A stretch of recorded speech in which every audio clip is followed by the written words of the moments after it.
So we'll start off as we normally do with the Mangala Charana prayers. Please feel free to chant beyond your muted mics also.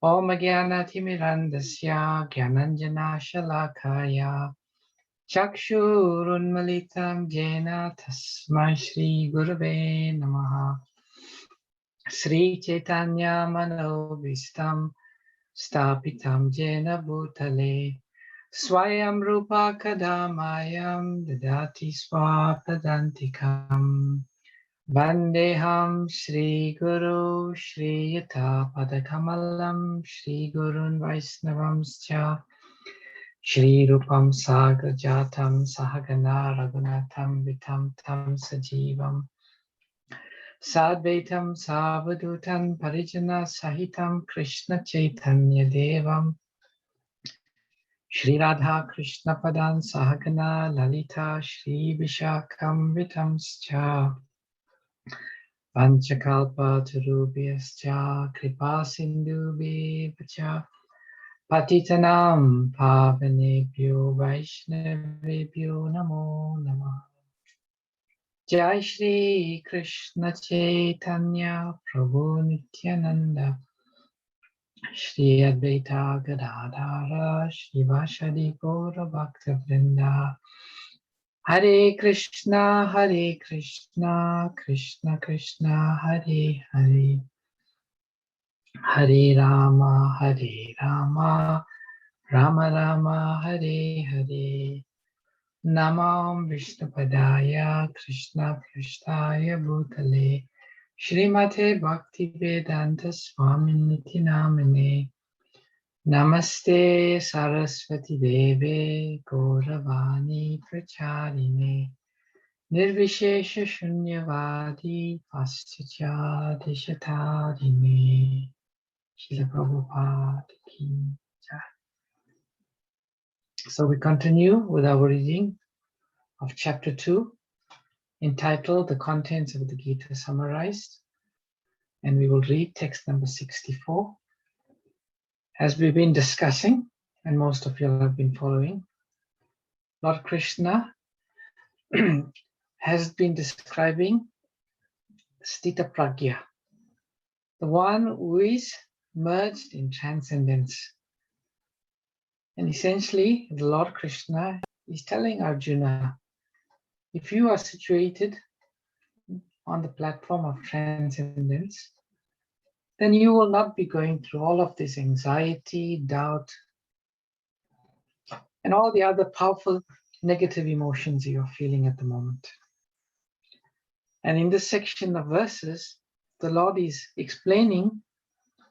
been explaining the process of typically how we fall down and find ourselves in this situation. In the last few verses, the Lord has been describing, while contemplating the objects of the senses, one develops attachment from them. From attachment, lust arises. And from lust, anger. And from anger, loss of memory. And when we lose the memory, we become completely bewildered and we fall down. So, continuing the same theme, the Lord explains again from another angle, the same point. Raghadvesha vimuktaistu vishayan indriyaischaran atmavashyai videt atma prasadhan adhigacchati.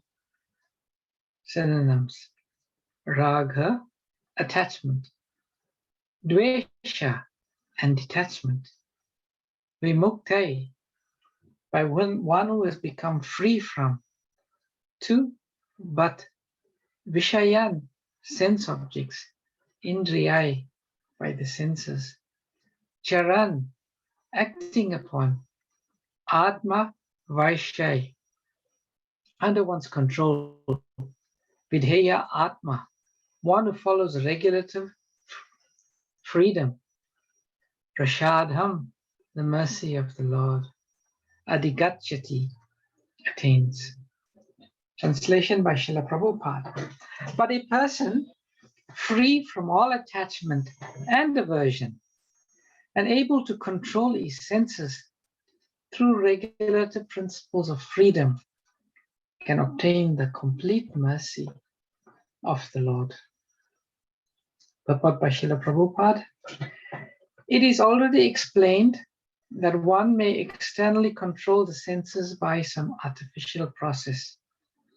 But unless the senses are engaged in the transcendental service of the Lord, there is every chance of a fall. Although the person in full Krishna consciousness may apparently be on the sensual plane, because of his being Krishna conscious, he has no attachment to sensual activities. The Krishna conscious person is concerned only with the satisfaction of Krishna and nothing else. Therefore, he is transcendental to all attachment and detachment. If Krishna wants, the devotee can do anything which is ordinarily undesirable. And if Krishna does not want, he shall not do that which he would have ordinarily done for his own satisfaction. Therefore, to act or not to act is within his control, because he acts only under the direction of Krishna. This consciousness is the causeless mercy of the Lord, which the devotee can achieve in spite of his being attached to the sensual platform. So the verse again, but a person free from all attachment and aversion and able to control his senses through regulative principles of freedom can obtain the complete mercy of the Lord. Very interesting verse. The last few words are very striking.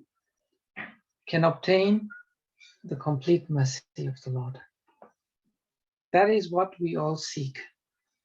Because if one can attain the mercy of Krishna, then one has everything. One can be completely satisfied. But how do we attract such mercy? Lord Krishna is saying in this verse that a person who is free from all attachment and aversion and is able to control his senses through regulative principles of freedom can obtain the complete mercy of the Lord. So there are a few qualifications being given here.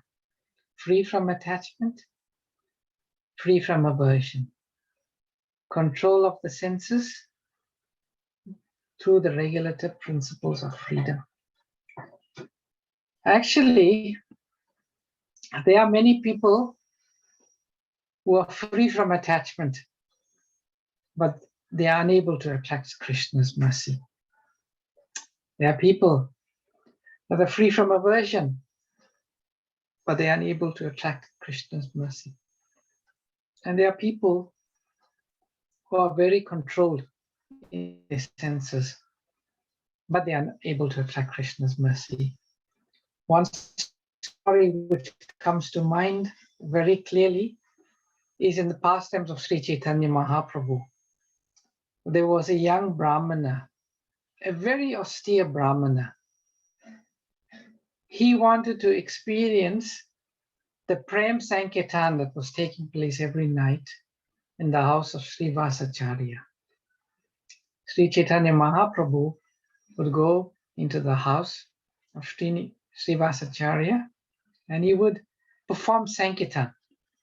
So this Brahmana, he approached Srivasacharya requesting whether he can be allowed to witness this.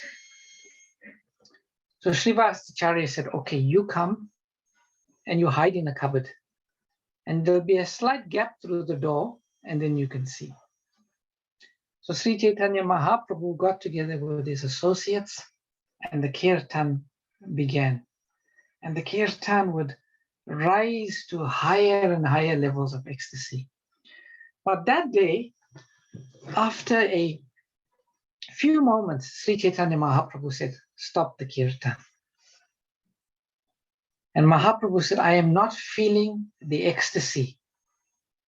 There is someone present here who should not be here. And Sri Chaitanya Mahaprabhu expressed his dissatisfaction. And Mahaprabhu said, is there anyone here who is not meant to be here? And Srivas Thakur became afraid. Then he went to Sri Chaitanya Mahaprabhu. He said, I'm sorry, Mahaprabhu, but in the cupboard is this young Brahmana, brahmachari. And Mahaprabhu said, bring him here. Bring him here. And then when Srivas Thakur brought this brahmachari, he introduced him. He said, this is a very austere brahmachari. He only eats once a day, and that too only a little buttermilk he drinks and some fruit. And Mahaprabhu, when he heard that, he wasn't impressed at all. And he said, do you think that the monkeys in the forest who became my devotees, that they got my mercy simply by eating fruit? No. One can only get the mercy of Krishna through devotional service. So the point being here, it is not attachment, freedom from attachment, aversion, and controlling the senses. It's the consciousness of a person that attracts the mercy of Krishna. And it just so happens that one who is in a certain consciousness, one who is a devotee, automatically they are free from attachment, aversion, and the senses are automatically controlled. Sometimes when we read these verses, it may seem a little far-fetched for us.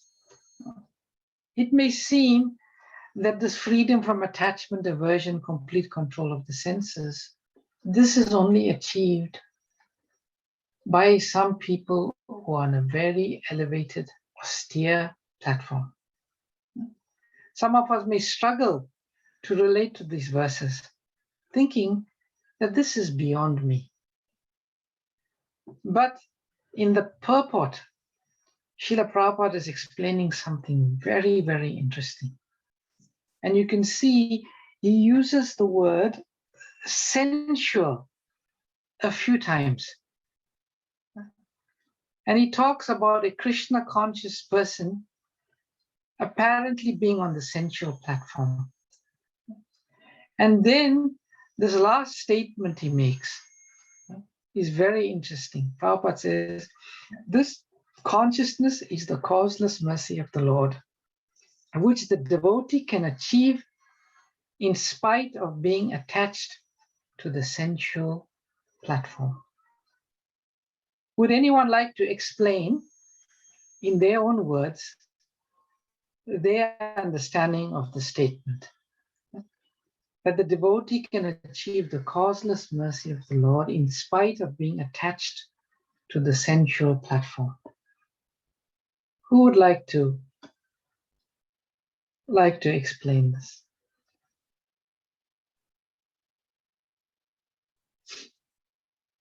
Maybe I'll phrase the question differently. Do you think Prabhupada is saying one can still be attached to sense gratification? One can still be engaged in sense gratification, but one can get the mercy of the Lord. Do you think that is what Srila Prabhupada is saying? Anyone? Hare Krishna, Prabhuji. Hare Krishna. My understanding is, I don't think Srila Prabhupada is telling us that we can have attachment and still get the mercy of the Lord. But my understanding of this sentence is, even though we are on this material platform, in this material body, we can, if we have the right consciousness, then we can get Krishna's mercy. And only with our right consciousness, if we have the right consciousness, we can get the mercy of Krishna. And what is the right consciousness, Kusha Mataji? If our consciousness is to serve Krishna, if our consciousness is to serve the devotees and not just to please our senses. Okay, very nice. Thank you for that. I'll discuss it a bit more. Anyone else likes to share? Hare Krishna, Prabhu. Hare Krishna, Bhagavati Mataji. My realization is when the mind is free from both attachment and aversion, and is also absorbed in devotion to God, then you receive the grace of God and experience His divine bliss, you see, which is unlimited. And the higher taste, the mind is no longer feels attracted to the sense objects, and while using them as well. That's what I feel. And while tasting, touching, smelling, hearing, and seeing, like all of us, is free from both attachment and aversions. That's how I feel. You said something very, very important there. And see, normally it's among the so-called transcendentalists, there is this perception that if one is engaging the senses, then you cannot reach the transcendental path. That is the general stereotype, especially among the Mayavadis. But as we were reading yesterday, that is not the answer. The answer is to actually use the senses, not to deny them. And just taking the cue from what you and Kusha Mataji shared, I want to share the pastimes from Srimad-Bhagavatam, where this is very, very nicely explained. So let me do that. I want to share the, sorry, getting a bit mixed up here.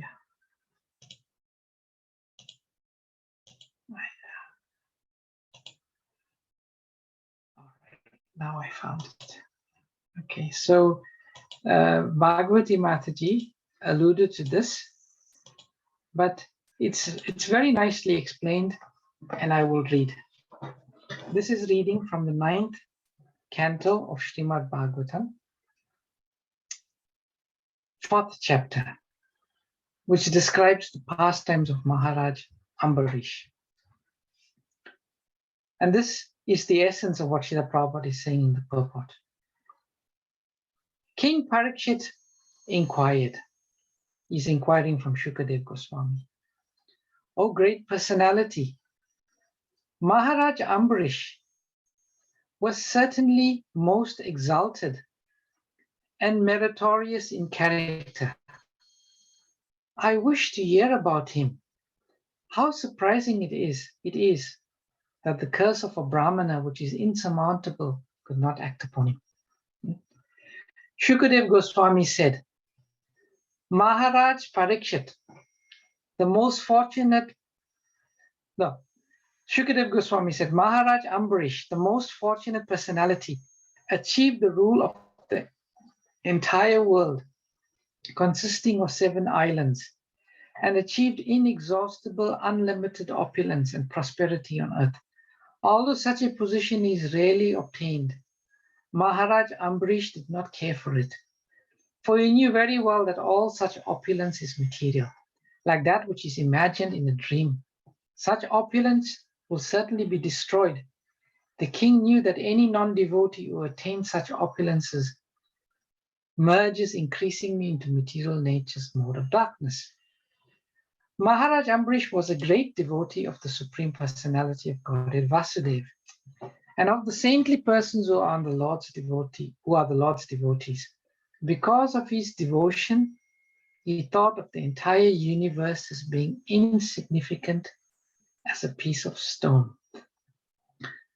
Maharaj Ambrish was always engaged his mind in meditating upon the lotus feet of Krishna, his words in describing the glories of the Lord, his hands in cleansing the Lord's temple, and his ears in hearing the words spoken by Krishna or about Krishna.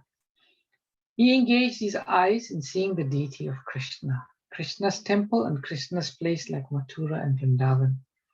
He engaged his sense of touch in touching the bodies of the Lord's devotees. He engaged his sense of smell in smelling the fragrance of tulasi offered to the Lord. And he engaged his tongue in tasting the Lord's prasadam. He engaged his legs in walking to the holy places and temples of the Lord, his head in bowing down before the Lord, and all his desires in serving the Lord 24 hours a day. Indeed, Maharaj Ambrish never desired anything for his own sense gratification. He engaged all his senses in devotional service, in various engagements related to the Lord. This is the way to increase attachment for the Lord and be completely free from all material desires. So this is explaining this verse. Externally, if someone comes and observes Maharaj Ambarish, they will see that here is a person who is acting very much on the sensual platform. Acting on the sensual platform means using all of his senses. And he is very much engaged in all sorts of activities related to the senses.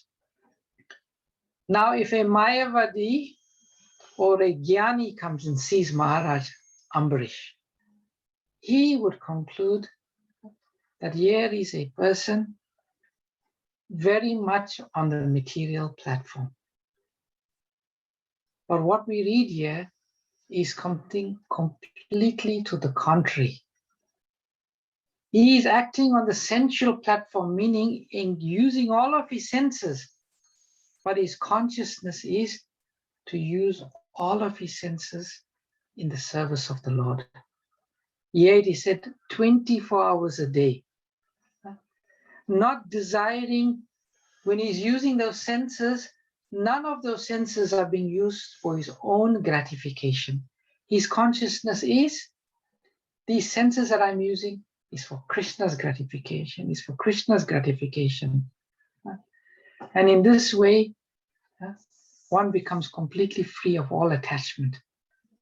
And this is what attracts Krishna's mercy. This is what Srila Prabhupada is talking about in the purport. And this is what's so wonderful about the process of bhakti. We all have this opportunity to attract Krishna's mercy. We all have this opportunity to become a stita pragya, merge into transcendence, simply by engaging all our senses in the service of Krishna. But we know, for many of us, this is not a really easy proposition. It seems so easy. It seems so simple for Maharaj Ambarish to do this. But for us, we have to force ourselves. Sometimes when we bite an apple, oh no, I forgot, I didn't offer it to Krishna. Oh, we may do something for our pleasure, then we think, oh. So This takes training and it takes practice. And this is what Vaidhi Sadhana Bhakti is about. That we are practicing how to come to this stage of not thinking about our own gratification, but by thinking about Krishna's gratification. And this, it said, Sarva Padi Vinirmuktam Tat Parakverna Nirmalam Rishikena Rishikesha Sevanam Bhakti Uchyate. By engaging our senses in the service of the master of the senses, Rishikesh, our senses become purified. So in the beginning, we have to do it out of duty. We do it because the Guru says. We do it because the scripture says. We have to offer our food to Krishna. Everything that we give away, we must do for Krishna. Every action should be for Krishna.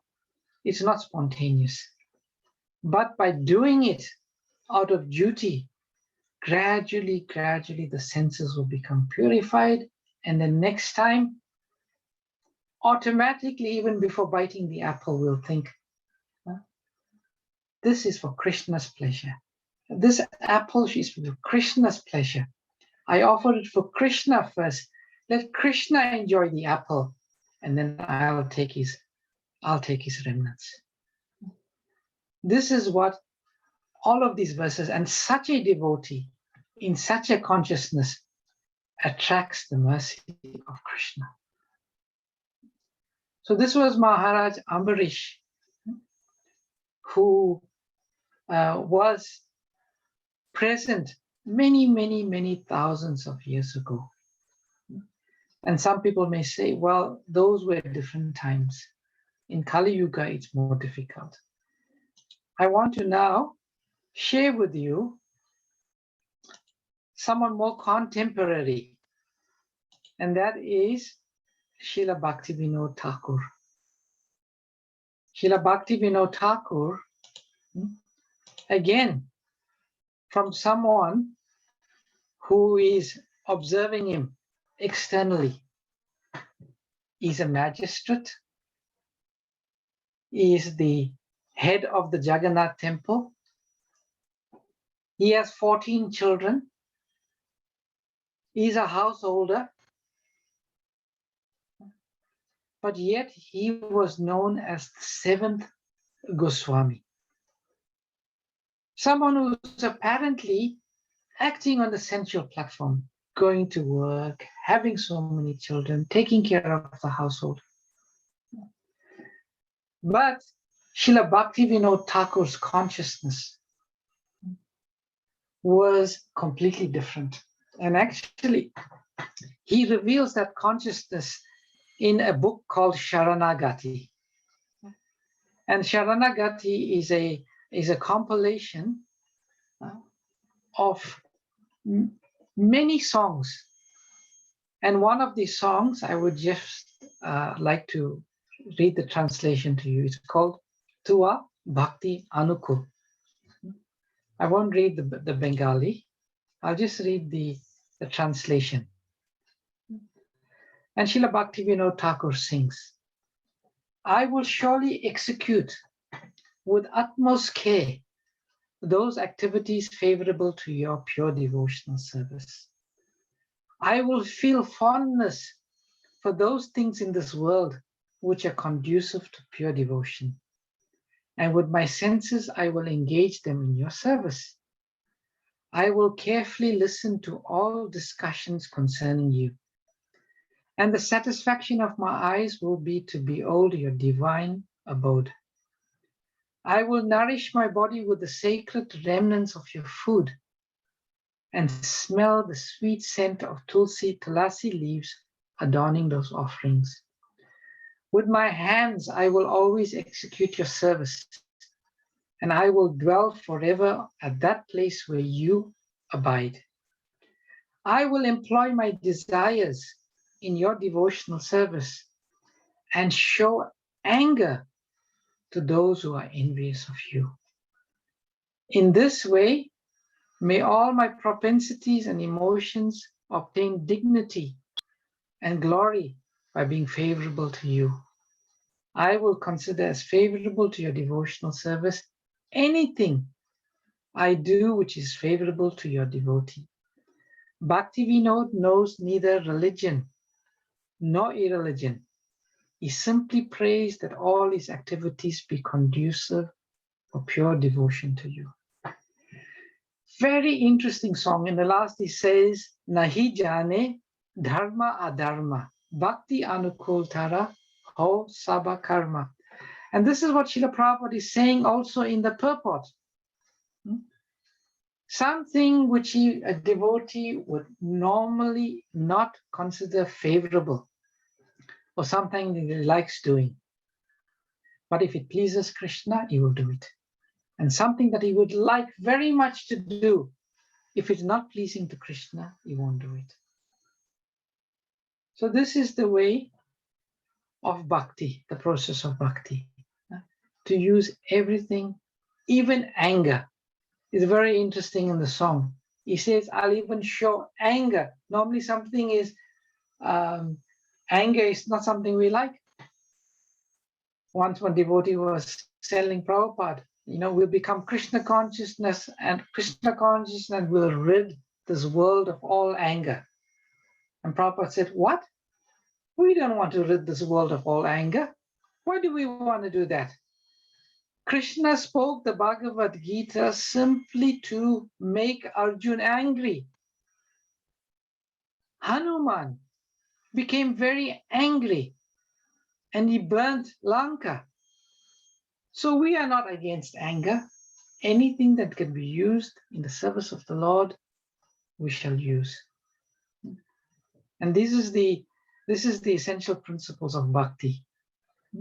Use all our senses, we do not deny. Anything that can be used in the service of Krishna for the pleasure of Krishna, we shall embrace it, we shall use it. So very, very nice instructions in this verse. I'll stop here. It's 8:39. I shall take any questions or comments anyone has.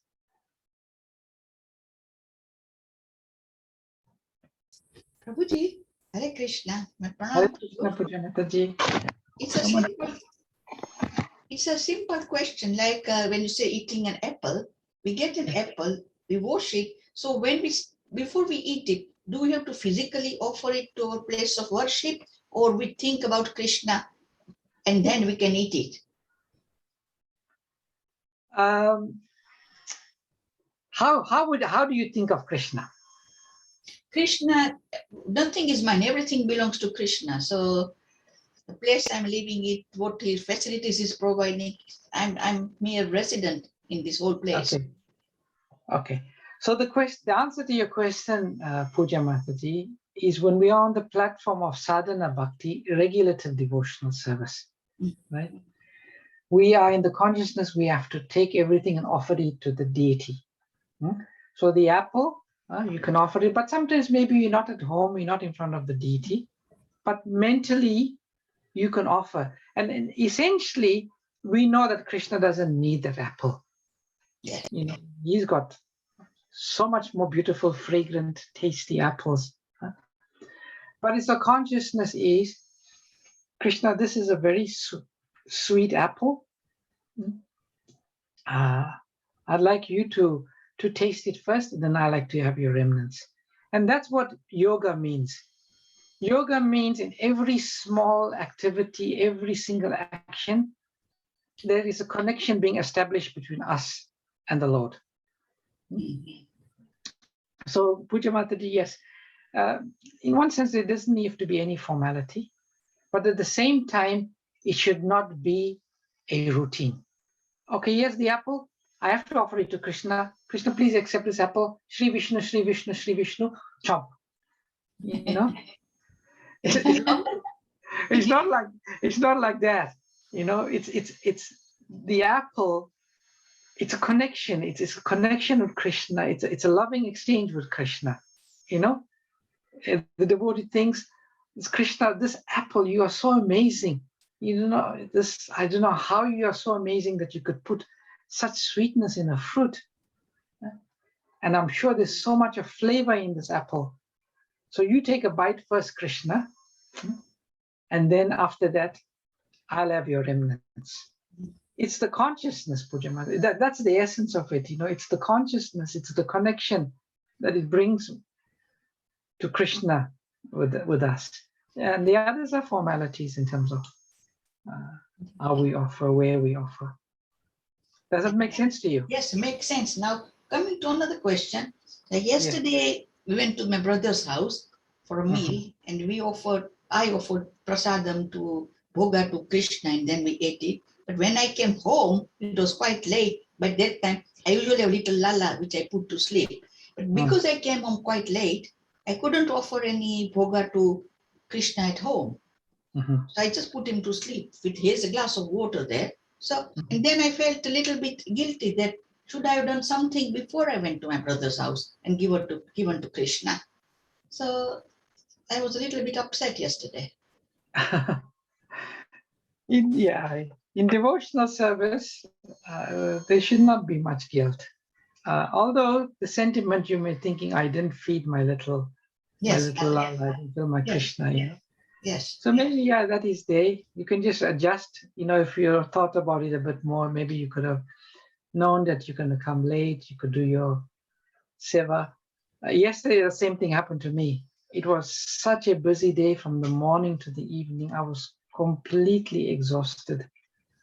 And I just, while chanting, I fell asleep, and it was so late when I opened that I didn't worship my Giriraj. But then sometimes when that happens, I do Manasa Puja. You know, quickly you do the puja in your mind. And then that is also a connection.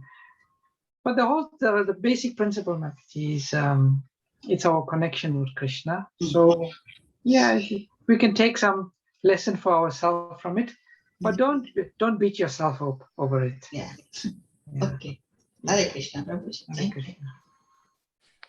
Hare Krishna, Prabhuji. I have a similar question.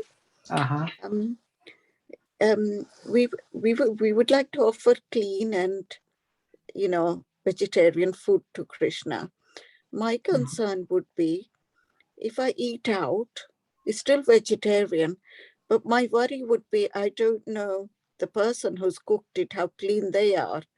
I'm a bit funny like that. I always think, I don't know where they've been or how clean they are when they make this food.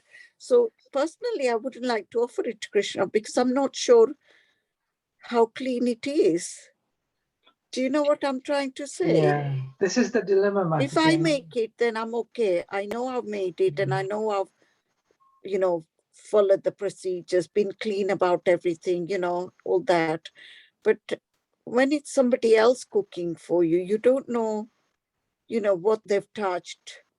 Yeah. You don't know if they've touched meat or you don't know what else they've touched, whether they've had a bath. You just don't know, do you? Yes. That's true. Therefore,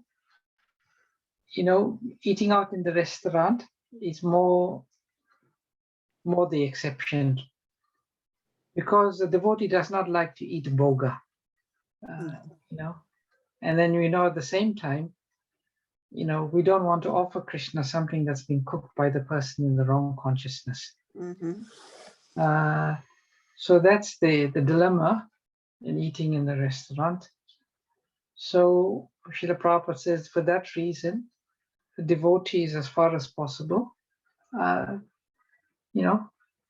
don't eat in restaurants, or they eat in the restaurant where it's cooked by devotees or people who are in good consciousness. Then they can offer it to Krishna.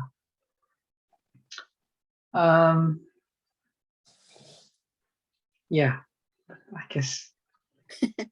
Sometimes you have to, depending where you are, sometimes you have to buy food outside, isn't it? It's not I understand. Always possible to do what you want to do. Yeah. But the devotees are still in the consciousness. They think about Krishna. They meditate on Krishna. They think the ingredients there has been provided by Krishna. So in that way, you can connect with Krishna still. Mm-hmm. So as Krishna says, I am the taste of water and so on. So Yeah. find some way to connect with Krishna. That's the principle, Forget everything else. At least meditate that the ingredients have been provided by Krishna and so on. And Prabhupada also said that when you pay for something, it becomes purified. Okay. Yeah, but we shouldn't rely too much on that principle. Hare Krishna. Yeah, obviously it's a rare occasion, as you say. It's not Yeah. something you do every day. Yeah, true. Hare Krishna. Hare Krishna. Thank you, Prabhuji. Hare Krishna. There's any other? Ajay Prabhu said, Puja Mataji, you can offer nuts and dry fruit. That's a nice suggestion. Puja, you said you do that. Deva Gaurangi Mataji, thank you for your comments. Hare Krishna, Prabhuji. Hare Krishna, Mataji. Thank you, Prabhuji, for highlighting the consciousness and thinking of the taste of the food, because sometimes when you've been doing it for years, it becomes such a mechanical thing that you think, but you don't think deep enough in terms of the taste is Krishna and all the consciousness things that you've just raised. Thank you for that. But this verse reminds me of Srila Bhakti Siddhanta Saraswati Prabhupada about his mango pastime, that how, because it was not offered even as a child, that he abstained from eating mangoes for the rest of his life. That's how important it is to offer to the Lord. So beautiful. Yes. For those who do not know that pastime, Srila Bhakti Siddhanta Saraswati Thakur was the son of Srila Bhakti Vinod Thakur. He was a young boy, only a few years, maybe 5 or 6. And his father, Bhakti Vinod Thakur, bought some mangoes to offer to the deity. And somehow or the other, this little boy took the mango and he ate it. And when his father came, he was looking for the mango to offer to the deity. And he saw that this young boy had eaten the mango. So mildly chastised him. He said, the mango was meant for the deity, but you've taken it. But this boy, he was so spiritually advanced, so spiritually evolved. There and then, he took a vow to never eat mango again, because he felt he had made a big mistake. And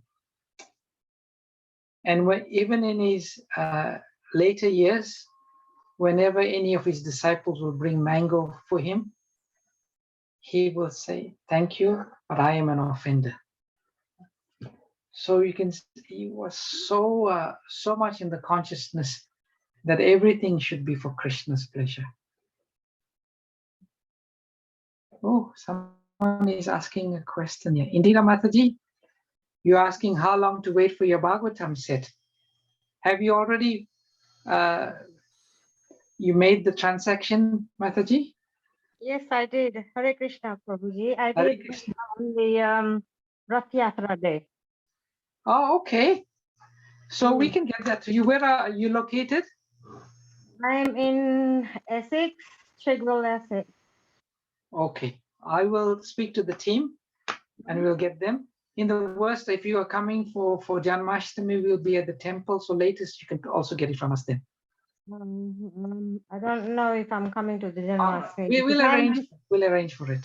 Yeah, because I asked it to be posted to me. Oh, you asked it for it. Yeah. I did even pay the extra postage. For the courier. Because I'm gifting it to somebody. I would like to gift it before this month ends, the Shravan month. Okay. All right, Mataji, I'll look into it and I'll come back to you. Thank you. Hare Krishna. Hare Krishna. Hare Krishna, Prabhuji. Hare Krishna. Yeah, one question, Prabhu. It's a nice class, it's a wonderful class. Thank you for that. And the question is, when we offer to the Lord in our home, normally we cover the offering and then we wait for some time. But is it anything like how much time we need to wait, how much time we need to give to the Lord? Is it anything like that, Prabhuji? No, normally 5 minutes is fine. It's 5 minutes. It's generally fine. There are different standards we Okay. have. Yeah. In Sometimes Krishna can be temple, fast. Yeah. in temple, they give 10 minutes.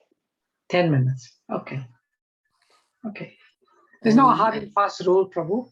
As Yeah, long okay. as you give some time, a little time for Krishna to eat. Right. Just like us, we don't like to be rushed in our meal. Yes, In the Prabhuji. same way, Krishna doesn't like to be rushed. There was one story of what's his name, Raghunandan. He was a little boy. His father was a Brahmana. His father would ask him was going away, Yeah. and he wanted this Raghunandan to do the offering. He was made in charge of the offering. The boy offered, and then when he came back, it was still there. And he was very upset. He told Krishna, "You're not eating what I'm giving you. And if my parents find out that you're not eating what, they're going to think that I am not good. So you got to eat." And then all of the bhoga was finished. Then his mother came back and says, where's the prasad? And he said, the deity ate it. The mother said, the deity ate it? Can't be. So this was going on for a few days till the father came back. And when the father came back, he asked the boy, where are you hiding all the offerings? He said, I don't hide it. I offer to the deity and the deity eats it. And I tell him if we don't eat it, I'm going to hit him with the stick.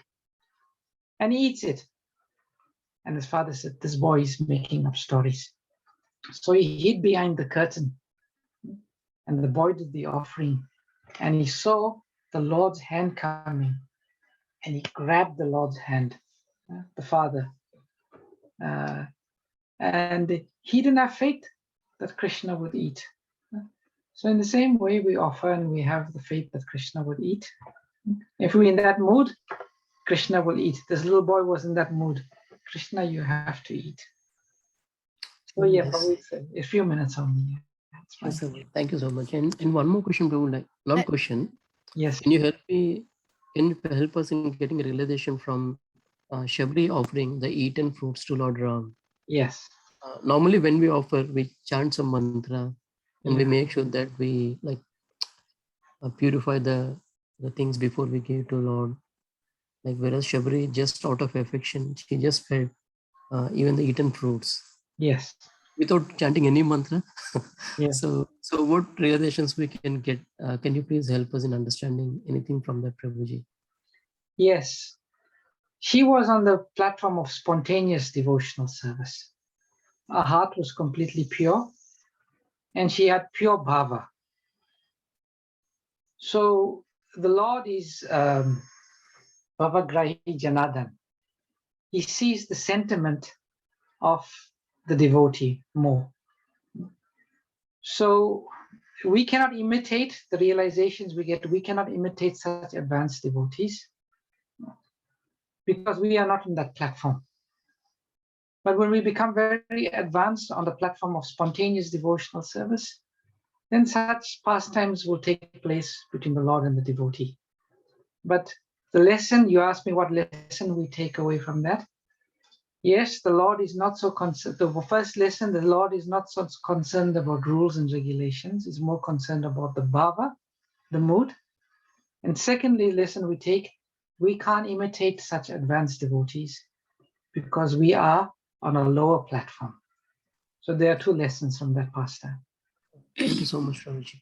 Hare Krishna, Prabhu. Hare Krishna. Prabhu, I just wanted to add a little bit with this Prabhu's question. Sure. As he said offering, he said he covers his plate. And, I learned that a long time ago. Before, we were doing some whole program, and then I take the plate and I cover it with tissue. And then one of the devotee come and said, when you're offering, you have to, Take it off. take the cover off and Yes. then put it. But then nobody's around, so it's okay. So we cover it till we reach to the altar and then we take the cover off. Yes. So I'll learn that. So I just wanted to mention that. Thank you. Yeah. Prabhu, I take it you take the covering out before you offer the Lord. Yeah, I mean, I'm not covering it with the tissue, but we have a curtain. That is what we use to cover, not the tissue. Okay. Okay. Yeah. You mean, but the plate is uncovered. Yeah, plate is uncovered. Plate is uncovered, and then we just close it with a wooden thing like. Okay. That comes from table with that one. Yeah, I understand. Okay. Thank you, Prabhu. Okay. We went quite a bit over time today. I apologize. If anyway, we were talking about Krishna consciousness. So we'll stop here. Thank you very much for your participation and your wonderful questions and contributions. We'll finish off with Vaishnava pranams. Vanchakalpatarubhyascha kripa Srila